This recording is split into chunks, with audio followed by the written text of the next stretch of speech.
Charles, see, I think about Africa a lot. And because we have a lot of challenges, I also know having so many challenges means there are a lot of opportunities. Okay. Now, many people may not see that. Okay. But I do see it. But it means that we need a lot of people who need to stand up to tackle these challenges and bring out the opportunities. Okay.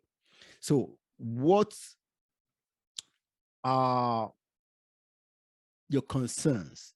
What challenges do you think are the biggest we need to face? Back home? Yeah, back home. Support. What does that mean? And support could come from different sources. Definitely from the government, from the leaders. I can't imagine how far I would have gone if I was running a firm in Nigeria. I don't know. You know, my only experience practicing in Nigeria was doing my youth service, which just a stint for 6 months before I left. But I don't know if I would have gone this far very quickly if I was back home. When I took over the firm, I had a lot of support. I had a lot of resources, loans. Even with this FIDI program, there are so many grants out there that we are looking to tap into, you know, provincial and federal grants that will support this initiative. There is an enabling environment here to succeed. Okay. You know, you have power, you have access to mentors, there's some things I don't have to deal with. I don't have to show up at work and there's no light, there's no electricity. That is huge because it means that the basics have been taken care of. You just focus on what you need to do to get ahead. So infrastructures need to be in place. Entrepreneurs need to be supported because entrepreneurship is the backbone of the success of any country, to be very honest. We are the people that create opportunities. You know, I have 30 employees, and these employees have dependents. Some are in school, some back home, wherever they are, you know. So entrepreneurs create opportunities and they need to be supported. So there is infrastructure, there is need for stability in terms of policies.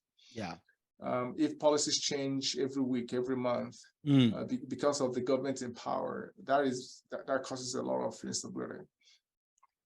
And there's also need to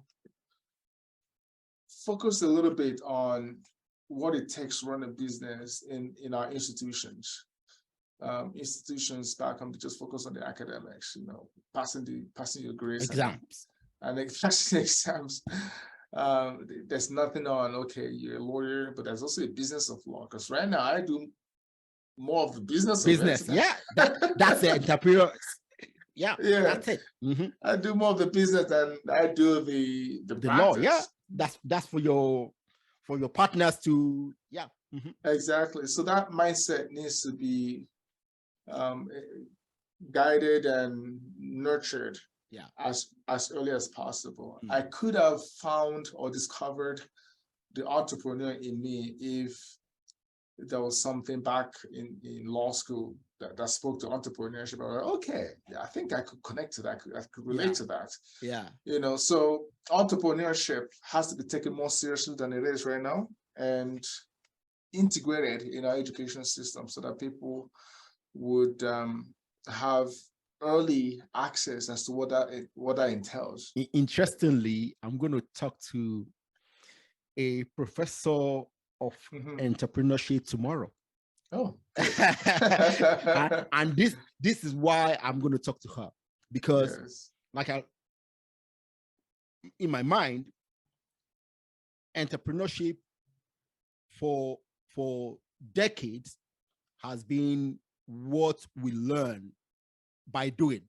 By doing, yes. Okay? Not at school.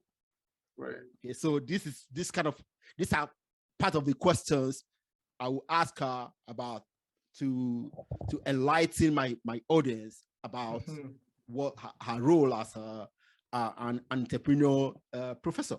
I understand what you mean. Yes, if there has been one or two courses in your school, in your law classes, giving you one or two courses to tell you, hey, yes, we're lawyers, but we can't feed if we don't make money. Exactly. We're also in the business of sales. We're selling our expertise at any given time. Yeah. And it's so funny, again, that I've hired some lawyers in the past that did not understand the landscape of success for a law firm. In their head, they just show up at work and there's work waiting for them. But they've never really asked themselves, how did we even get this work in the first place? Yes. How were we able to convince a client to pay us $400 an hour, $500 an hour? Because you have to sell yourself to the client, you have to sell your product, you have to infuse confidence in the client. So back in law school, there wasn't anything like client management or practice management or marketing, how to bring in work, how to present yourself in the client meeting and stuff like that. These were the things, like you said, to your point, these are the things that I learned in practice. Yeah. And I was able to learn them because I was paying attention. Many people don't get ahead because it was just so much, it's just too much to handle at the time. One of my uncles is a senior professor in a law faculty in one of our universities. By the way, what universities did you attend in Nigeria? Imo State University. Okay. Yeah. He's a professor in University of Benin. Yeah. Oh, okay. See what you just mentioned. Okay, I would talk to him about that, because we need to start doing these things. These are some of the things we need to do, because people cannot just go to school, law, engineering, and everybody comes out and all they want is for someone else to hire them. Right. Okay. Nobody comes out from school thinking about, I'm going to start this. And we actually need a lot of our young people to come out of school with the intention, with the mindset to start something. Right. So we need that entrepreneurial development in school. In fact, for almost every course. Yes. There should be one or two courses that tells you, hey, you are doing biochemistry. What kind of business can you start? You can create, with that. Yeah. And how do you manage your staff? How do you hire? How do you fire? Yeah. What are you looking for in recruitment? How do you grow your practice? What practice? There's just so much gaps. On entrepreneurship. So much gaps. So if we want people to go to school, then we need to add some modules of entrepreneurship in their studies. Yeah, right. That's interesting. That's interesting. Right.